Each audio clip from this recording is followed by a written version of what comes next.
Olá, estamos iniciando mais uma edição do Consumidor em Pauta, um programa com a realização da TVE. Esse espaço está totalmente dedicado para você, telespectador e telespectadora, que tenha dúvidas ou questionamentos na área do direito do consumidor, do direito do trabalho, do direito comercial, do direito de família e sucessões, do direito previdenciário e do direito tributário. O programa de hoje nós estaremos respondendo às dúvidas e questionamentos sobre o direito de família e sucessões, recebendo aqui a doutora Luciane Faraco. Ela estará respondendo as questões enviadas para o nosso WhatsApp 51985-946-773 ou então foram enviadas para o nosso e-mail consumidorempauta@tve.com.br. Seja bem-vinda mais uma vez, doutora Luciane. Muito obrigada, é um prazer estar aqui. Vamos para a primeira pergunta da nossa telespectadora Sabrina. Estou casada há 20 anos e tenho uma filha com 18. Se eu me separar, meu marido vai ter que pagar pensão para mim ou só para a minha filha? Eu nunca trabalhei, registra aqui a Sabrina. Bom, respondendo essa pergunta assim de imediato, eu diria que ele vai ter que pagar a pensão para as duas. Mas os alimentos em favor de ex-cônjuge é uma situação mais nebulosa, né? Considerando que ela faz a observação que nunca trabalhou, a princípio, então, ela vai receber a pensão também. Porque, por vezes, quando a pessoa tem condições e idade e formação para se inserir no mercado de trabalho, se considera isso, né? Então, se atribui alimentos por um período, mas não sei se é o caso dela, a princípio essas informações que ela dá, eu só posso dizer que sim, ela também vai receber o pensionamento. Tá certo. A telespectadora Cleusa enviou a seguinte questão. Estou me divorciando e o meu ex tem, além da nossa filha, outros 3 filhos de relacionamentos anteriores. Como fica a pensão alimentícia da minha filha? Pergunta a Cleusa, doutora Luciane.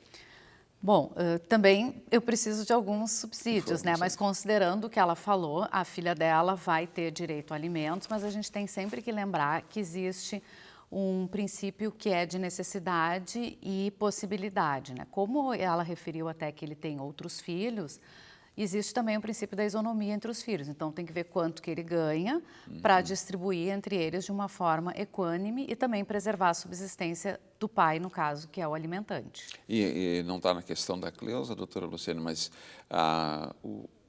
o fator idade dos filhos pesa? Ele tem 3 filhos do relacionamento anterior, mas um dos filhos tem, ou a filha tem 24, 25 anos e não trabalha. Ela também entra? Existe alguma...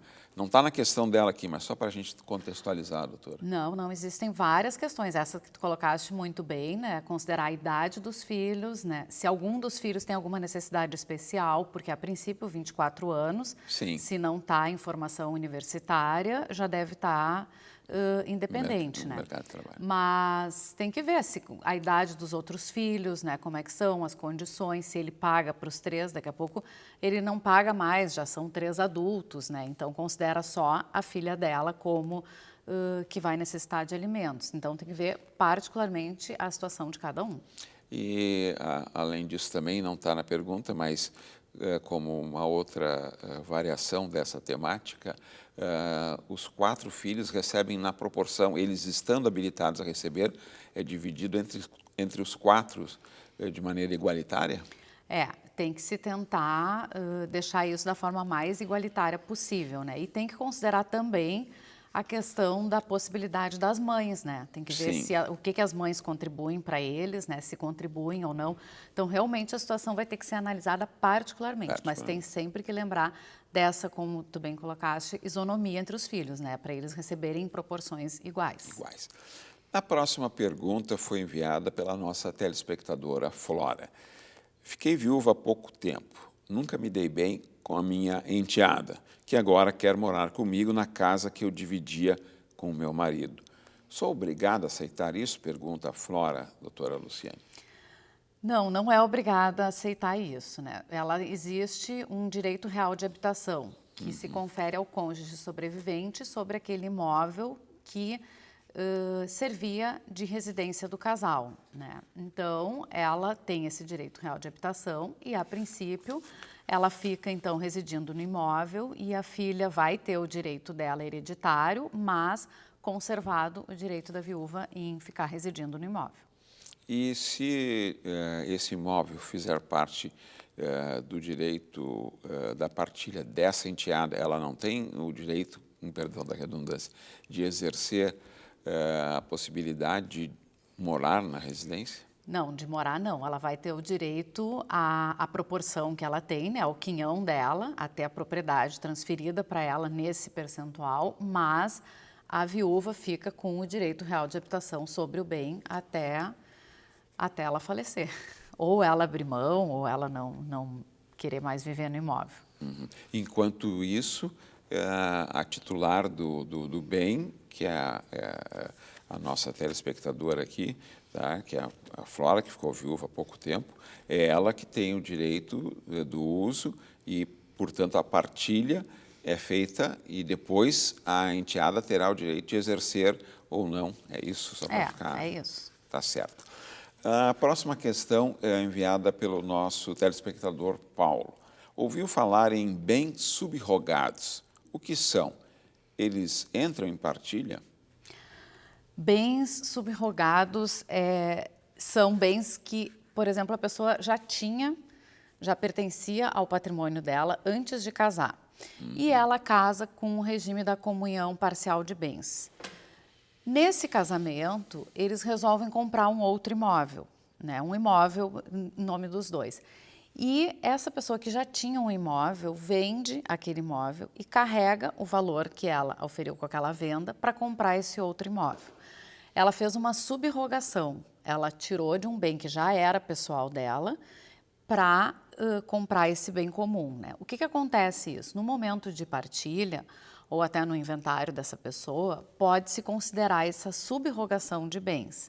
Mas é importante que as pessoas saibam que isso tem que estar comprovado de uma forma transparente, né? Então é importante, às vezes, até quando vai fazer a escritura de compra desse novo bem, dizer que está colocando um valor que vem de subrogação de outro, né? É importante fazer também esses registros em declaração de renda para ficar realmente comprovado e poder se alegar essa subrogação de bens no futuro, se necessário.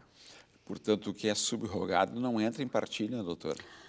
O que é subrogado, ele é colocado em favor da pessoa, né? Como um crédito, né? Então, ele retira da partilha aquilo para compensar como um crédito. Como um crédito, tá certo. A próxima questão foi enviada pelo nosso telespectador Alexandre. Eu acho muito confuso quando dizem que existe união estável, quando há intenção de constituir família. O que seria intenção de constituir família? Pergunta o Alexandre. E mais, ele diz, como pode existir isso se eu moro, por exemplo, em outra casa e não dividimos despesas, mas viajamos juntos, fazemos festas juntos e etc. Bom, essa questão de constituir, com intenção de constituir família, é um elemento subjetivo, né? Então, não é aquilo que a gente pode realmente dizer, é isso, exatamente isso, e pode ser provado dessa forma. Ele é um elemento subjetivo para se reconhecer a união estável. O que acontece? Vou dar um exemplo, o exemplo dele, né? Que ele disse que não moram em casas, não moram numa casa comum, mas passam finais de semana, viajam. Tem que ver como é que eles se comportam, qual é a intenção deles, há quanto tempo se faz isso. De repente, a opção de viver em casas separadas foi daquele casal que se enxerga e se tem como família, foi uma opção deles. Então, de qualquer forma, tem que ver como se tratam, como se apresentam, como é que as pessoas no convívio social se enxergam eles como um casal. Essa é minha esposa, é minha companheira, ou é minha namorada. Tem circunstâncias especiais, às vezes até que as pessoas vão viver juntos, na mesma casa, mas não com a intenção de constituir família, mas por uma circunstância. Por um exemplo, moram em cidades diferentes, mas tem que fazer um curso de uma duração de 1 ano na cidade do outro. Aquela mudança ela é motivada por isso e não porque o casal quer constituir família. Então, realmente é confuso, como ele fala, né? E é especial, é particular, tem que olhar em cada caso. E até no contexto do que o Alexandre trouxe como pergunta, me parece mais uma abordagem, assim, uma reflexão conceitual, né? Porque se ele está dizendo, quando acha confuso a união estável, constituir família, isso vai de cada caso, é um caso, né, doutora? Eu posso estar há 5 anos numa relação permanente, morando em casas separadas, e isso ser uma união estável com intenção de constituir família. Não é isso que é comum hoje, porque eu vejo, assim, pelo menos como parte das relações que eu conheço, do círculo social, que isso é muito comum. As pessoas têm uma união estável, se consideram família, têm filhos, inclusive, e é uma união estável, não é? Ah, sim, com certeza. Como eu disse, tem que olhar todo o contexto, né? Por exemplo, um casal que já tem filhos em comum, que se apresenta, que frequentam muito o mesmo ciclo, família, passam todas as datas juntos, viajam juntos, né? Se apresentam, como eu disse, assim, em redes sociais, as pessoas se colocam como casadas, às vezes até não sendo formalmente. Então, realmente ele é um elemento subjetivo, mas claro, a gente tem que trazer algumas provas de fato para mostrar que existia aquela intenção, porque senão daqui a pouco as pessoas estão há 20 anos e um se via como casado e o outro vai dizer que não, né? Tá Obviamente que tem que analisar bem os fatos e a situação. Né? E não é também o que traz aqui o Alexandre, mas me parece que essa dúvida ela só será necessária se houver algum, entre aspas, conflito para o fim do relacionamento. Não lhe parece isso? Porque antes, por que eu vou estar em dúvida, né? Se a união é estável ou não é estável, né? É só na hora que eu vou precisar para alguma determinada situação. Seria isso, doutor? Normalmente, né, como a gente sempre sabe, e esse é um ponto crítico no direito de família, essas questões vêm na hora de uma separação, na hora de um inventário, né? Aí é que se coloca isso. Por isso que a gente sempre reforça que é importante as pessoas formalizarem a situação que estão, né? Seja pelo casamento, seja pela união estável. Hoje em dia se usa até contrato de namoro, que não tem uma previsão legal. Contrato de namoro vai no cartório, assina um contrato como se eu estivesse comprando um imóvel, doutor? Desculpa o tom meio descontraído assim, mas é só porque a senhora falou em contrato de namoro, eu achei interessante. É uma expressão bem usual, né? Mas... o contrato de namoro, na verdade, ele é um instrumento, ele não tem uma previsão legal, mas ele está sendo muito usado, principalmente por pessoas justamente nessa situação, que têm um relacionamento duradouro, firme, mas que eles colocam aquele relacionamento, se veem mesmo como namorados, né, e querem preservar aquela relação nesses termos. Então, colocam isso num documento e assinam no cartório, né, formalizam isso, mas ele tem várias particularidades, daria um programa para a gente falar. Então, tá certo. Doutora Luciane Faraco respondendo aqui as questões e dúvidas na área do direito de família e sucessões. O Consumidor em Pauta vai para um breve intervalo e já voltamos tratando do mesmo tema. Aguarde aí.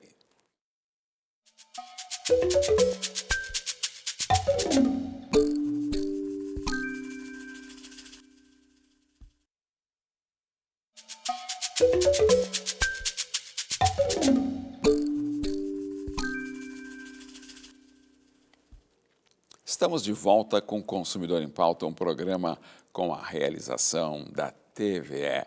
Aqui respondemos às suas dúvidas e questionamentos ligadas à área do direito do consumidor, do direito do trabalho, do direito comercial, do direito previdenciário, do direito de família e sucessões, que é o tema de hoje. E estamos recebendo aqui a doutora Luciane Faraco, que está respondendo as perguntas e as dúvidas que foram enviadas para o nosso WhatsApp 51985-946-773 ou para o nosso e-mail consumidorempauta@tve.com.br. A próxima pergunta, a telespectadora optou por não se identificar. E ela diz o seguinte: era viúva e me casei com um homem que já tinha 2 filhos. Caso ele venha a falecer, como fica a partilha de bens? Casei com separação total de bens, diz a nossa telespectadora que não se identificou.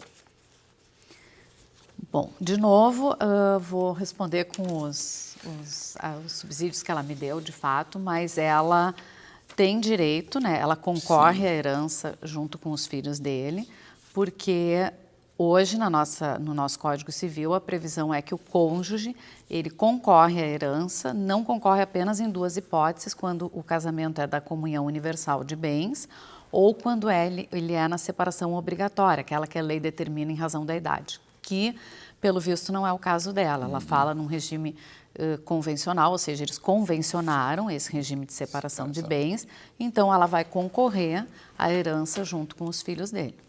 Tá certo. A próxima pergunta da telespectadora Valéria. Minha filha faleceu e o filho dela foi morar com o pai. Acontece que eu não estou conseguindo ver a criança por culpa do meu ex-genro. Ele não deixa eu ver o meu neto. O que posso fazer para conviver com ele? Pergunta a telespectadora Valéria. Bom, nesse caso a Valéria é a avó, né? E os avós também têm direito à convivência, quer dizer, a criança também tem direito a conviver com os avós, com a família tanto materna como paterna.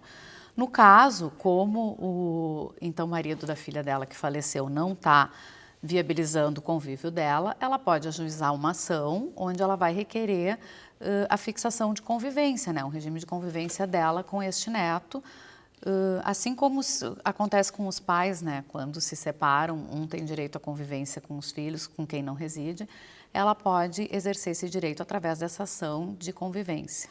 E essa ação, doutora, ela é uma decisão rápida, ela é demorada, porque fico pensando aqui no caso da nossa telespectadora, que passa por uma questão emocional também, né? Ou seja, eu tenho um neto, tenho, né, todo o carinho, todo o afeto que todos os avós têm, e aí eu vou ter que entrar com uma ação judicial, quanto tempo eu vou ter que, entre aspas, passar para poder vivenciar e ter uma vida, entre aspas, normal com o neto? Bom, a demora no judiciário sempre é uma questão que muito cara para nós, né? Mas, no caso, existe a possibilidade até de fazer um pedido liminar, né? Um pedido de plano, se não tem nenhum motivo, ou mesmo ele, ao contestar ou receber a citação, não alegar nada que o juiz entenda que é temerário deferir essa visitação já imediata, né? Porque a ação não é para ser uma ação demorada se não tiver nenhuma circunstância especial, né? Mas tudo tem que ser visto, a idade da criança, qual é a razão pela qual ele está obstruindo esse acesso da avó, né? Mas, a princípio, a gente tem uma ação, ela tem que ter uma preservação de direito de defesa, de contraditório, e ela pode se respaldar daqui a pouco num pedido liminar, né? E em termos de tempo é o quê? Uma semana, 10 dias, 15 dias? Pela prática, eu sei que não dá para se dizer nada preciso, mas pela sua experiência, assim, se for uma liminar, quanto tempo sai a liminar? Olha, ele pode até o juiz, nessa hipótese, se reservar de realizar uma audiência prévia, né, de conciliação. Então, eu diria assim, ó, se ele for despachar uma liminar em torno de, no máximo, uns 15 dias, mas ele pode marcar uma audiência prévia dentro de 30, 40 dias, né? Aí vai depender, mas isso aí eu estou sendo bem aleatória, né? Porque depende muito até da cidade onde está sendo ajuizada a ação, de como é que é o fluxo do judiciário lá, enfim, várias circunstâncias. Tem variáveis de amplo espectro aqui nesse caso, né? A próxima questão é do nosso telespectador Vinícius. E antes de fazer a pergunta para a doutora Luciane, eu vou lembrar a você, telespectador e telespectadora, que hoje, nesse novo mundo, com a agenda de todos nós, com, inclusive, compromissos que a gente, né, às vezes está prevendo fazer uma coisa, estava prevendo assistir, né, nos 2 momentos no canal aberto aqui, o Consumidor em Pauta na TVE, não foi possível. É muito fácil. Você pode assistir o programa de hoje, você pode assistir os programas anteriores, indo ao YouTube, no canal da TVE, lá estará os programas anteriores e também o programa de hoje, no momento que você preferir, na hora que você preferir. Então, vamos à próxima pergunta do nosso telespectador Vinícius. Quero trocar o regime de bens da minha união estável registrada. É possível? Pergunta ele. Mais ainda. Demora muito? Pergunta ele. Mais uma da série, né, essa aqui mais de previsão, né? Mais ainda, ele pergunta, se fosse de um casamento, seria mais fácil? Boa pergunta. Três em uma, três perguntas três em em uma. um. Vou começar pelo final. Se fosse casamento, não seria mais fácil, seria da mesma forma. Tá. Essa troca de regime de bens, ela é prevista, ela é autorizada, mas através da via judicial. Hoje ainda através da via judicial. Por quê? Porque existem vários requisitos, né? Tem que ser uma alteração motivada, o juiz tem que analisar qual é a motivação das partes para fazer aquela alteração. Tem que, como preservar direitos de terceiros, tem que analisar certidões negativas, certidões dos bens, né? Então, é através de uma ação judicial, independentemente de ser pela união estável ou pelo casamento. Feita essa alteração concedida, né, o juiz por sentença, homologada, isso é encaminhado então para a averbação na escritura de união estável para alterar o regime junto ao cartório. Com relação à pergunta da demora, eu posso dizer que é uma ação que não está com tramitação muito rápida mesmo, né? Como ela tem que observar todos esses requisitos, tem uma participação do Ministério Público para avaliar por que estão fazendo isso, para ver se concorda ou não. Não é uma ação assim que, embora pareça, as partes estão em comum acordo, e eu diria que não é uma ação rápida, mas quando eu estou falando isso, eu estou falando assim, ó, de no mínimo 6 meses. Tá. A próxima questão foi enviada pela nossa telespectadora Priscila. Meu marido faleceu e agora o filho dele e a ex-esposa querem que eu deixe a casa onde morei durante 4 anos. Dizem que o imóvel é deles. Aí nós vamos voltar àquela questão até que já falamos do direito real de habitação, Sim. né? Então, ela, pelo que ela está dizendo, esse imóvel servia de residência para o casal, então ela tem o direito real de habitação de permanecer residindo nele. Eu não sei se ela falou aí qual regime de bens. Não, ela só disse que o meu marido faleceu e agora o filho, quer dizer, ele devia ter um relacionamento, teve um relacionamento anterior e o filho dele e a ex-esposa dele, né, do falecido, querem que eu deixe a casa que ela está morando por 4 anos. Bom, eu vou colocar uma pitada na pergunta dela, né? Como ela refere à ex-esposa, tem que se averiguar se ele, quando se divorciou dessa ex-esposa, ou se separou, se teve uma partilha de bens, se essa ex-esposa tem algum direito sobre esse imóvel, né? Porque às vezes eles podem ter partilhado, ela ter ficado, por exemplo, com metade, mas ele ter ficado usando. Digamos, é uma possibilidade. Nessa possibilidade, onde a ex-esposa também tem propriedade sobre o bem, aí é diferente, né? Aí realmente ela vai ter o direito à herança da metade, mas ela não tem o direito real de habitação porque tem outra proprietária junto sobre o bem. E que antecede a ela. Independentemente de anteceder, né? E a questão, agora, se não houve isso, né, se houve a partilha, esse bem, quando ele se divorciou da primeira esposa, coube a ele, aí sim, daí além de ela concorrer à herança com o filho dele, e aí a ex-esposa não tem direito nenhum, Sim. ela tem essa questão do direito real de habitação. A próxima questão foi enviada pela telespectadora Jéssica. Tive uma união estável por 5 anos. Tivemos uma filha juntos. Agora meu companheiro morreu e a mãe dele diz que a minha filha não tem direito a nenhum bem do pai dela. Está certo isso? Tudo foi adquirido durante a nossa união. Não, está erradíssimo. Quem não tem direito a nada é a mãe do marido dela que faleceu, né? Porque ela vai ter direito à meação, já que tudo foi adquirido, como ela diz, durante a união, né? E a filha é a herdeira dele, né? Então, nesse caso, como eu disse, quem não vai ter direito algum é a avó da criança, a sogra dela, então. Sim, sim. Então, nesse caso, da pergunta da Jéssica, ela vai ter, junto com a filha, vai ter total direito. No caso, ela tem direito à meação, né? Meação, Diferente da herança. A Tá. filha é herdeira dele. Tá. Ela tem direito à meação, ou seja, como ela disse que tudo foi adquirido na constância da união, né? E a princípio eles tinham um regime de bens de comunhão parcial, ou seja, o que se adquiriu junto é dos dois, ela vai ter o direito à meação. Como ele não tem bens particulares, ou seja, ele não tem bens que eram só dele, segundo a informação dela, ela só tem direito à meação e não à herança. Ela teria direito à herança sobre bens particulares, mas acredito que ele não tem, pelas informações que ela deu, e a herdeira dele vai ser a filha. Doutora Luciane Faraco, muito obrigado pelos seus esclarecimentos aos nossos telespectadores e telespectadoras. O Consumidor em Pauta fica por aqui. Aguardamos você na próxima edição. Até lá!